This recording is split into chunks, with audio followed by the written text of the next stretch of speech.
All right, so what's poppin', Big Headed fam? Now I got my boy in the building, man, the notorious Fat Cat, man. Now he's What's been through a poppin'? lot, man. He's a legend in the streets. He's been through a lot with us. So basically, I'm gonna give y'all a rundown about his life. So first of all, where'd you grow up at, Fat Cat? Oh, right here in Stockton, California. You feel me? 209 East Side. Okay, okay. So did you grow up with both of your parents? Yeah, yeah. I have my mom and dad in my life, and they were great parents. Tried their best with me. We didn't come from anything like rich family or nothing. We were straight from the hood, East Side life, Mudville. But yeah, we grew up in the struggle a little bit. But my parents were there, tried to do their best with me if they could, But happens, kids follow other and don't follow the correct path when they got to. But I was one of them boys and stuff, so yeah, I just love my mom and daddy. But yeah, anyways, Okay, so did your parents stay together all your life, or how did yeah, that work? yeah, they were together for a cool minute. They eventually ended up breaking up and stuff later on in life when I was like 22.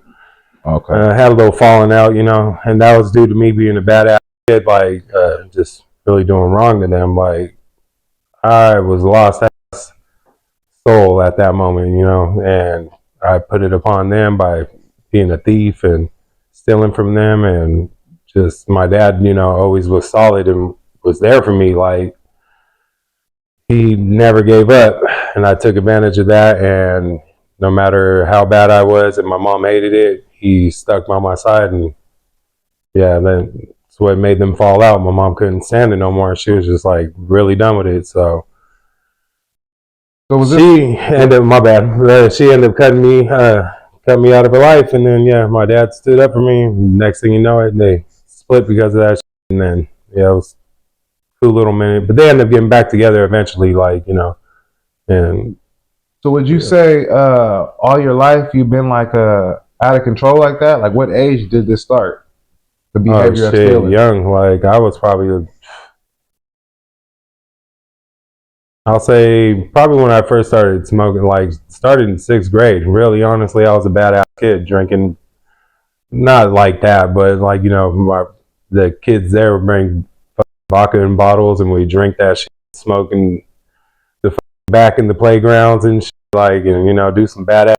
I mean, it was the '90s, so we were having that fun. But that's where, yeah, it started off probably about, I'll say, eighth grade, seventh, eighth grade.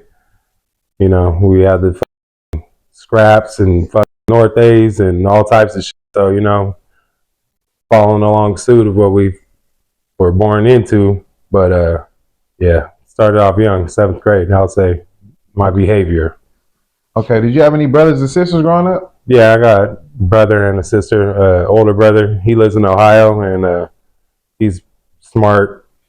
Went to fucking France, did live there for like 2 years, some crazy shit. So yeah, he's got his shit going on. He got a little family out there. We don't have no family in Ohio. It's all on the East Coast, but he's living out there with his girl. And then I have a older sister. She's booming. I got her. Shout out to Barbie's off Pacific Avenue. Hit them up. You want your hair done? Take your girl. Spend some money. But yeah, she's doing good. Got a lavish life living. She got her career going, and yeah, she's doing good. So yeah, but that's only two.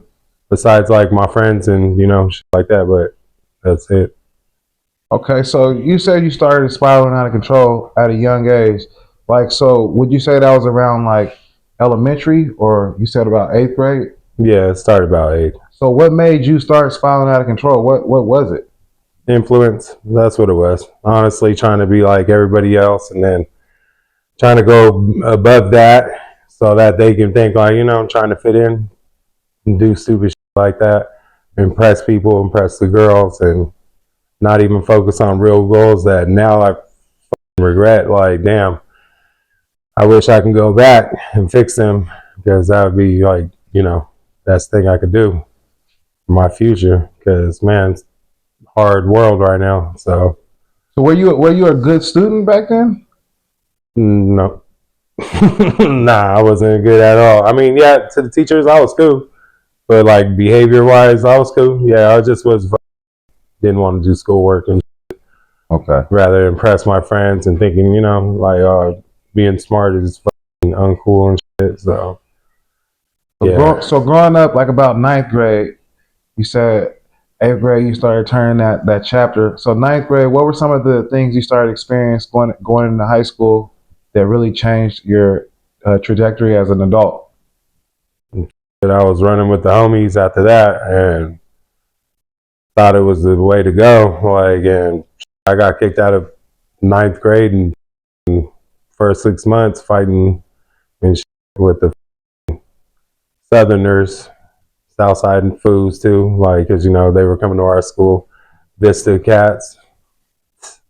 But yeah, they were coming to the school, and I'm an East Sider, so we were funking every day, and then it ended up turning out to be a bad brawl. Then I ended up going to model alternative in ninth grade, back when it was behind Weber. It ain't there no more, but that was the so yeah. So how was that experience going from regular school to model? Oh man. Well, it was a smaller school, not many students, all the bad kids, but it was cool. We'd have hella fun ditching, going to Nena's and shit downtown. Or, well, actually, I don't even think Nena's was there, but we would go to the waterfront and shit, uh, go get alcohol, drink, then go back to school all up, like, yeah, smoking. Those were the days, man. Yeah, model was a cool school, but I had opportunity at school. I mean, work was so easy, but I chose not to do my work. It was just more hanging out, and after that point, Okay, so you dropped out, you never graduated?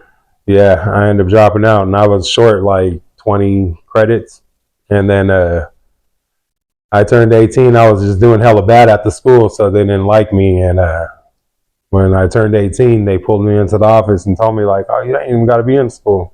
So they kind of like coached me into signing out, and like basically said I was emancipated. And I was 18. I just turned 18, but the school year was about to be over, and they didn't want to deal with me, so they made me sign a paper without my parents and said I didn't have to come to school no more. And I was like, all right. My mom and them were hella mad when I did it, but at that point I didn't give a fuck. I was just retarded, not thinking. Okay, so how was life after that? After you stopped going to school, what's some of the things that you started getting into? Shit, sideshowing. It was that time of year, like that year, that it was dope. It was all sideshows and partying. Then fucking yeah, I turned about 19 and I ended up having my first kid, which now he's about to be 18, graduate high school next year. So yeah, it started off a little crazy, like, but it was a hypey ass moment. I'm surprised I even survived it. Like, it was pretty bad. Like, So at this time, were you still living at home or had you already moved yeah, on? yeah, I was living at home. I was still with my parents and shit. I think I moved out about 22, but yeah, I was still living with my parents and shit. And they weren't tolerating that shit. They were pretty upset with my lifestyle, but um, it was about 19 once I started getting my shit together a little bit. I was working for Wiener Schnitzel off of Wilson Way, if anybody remembers that. Yeah. And Beezy and all them come through, slide through, fucking feed them hella food, and they wouldn't smoke shit. I remember that shit. I'd be like, man, these motherfuckers getting high on the way out and watch them drive off like smoking a blunt. I'm like, these motherfuckers didn't even want to.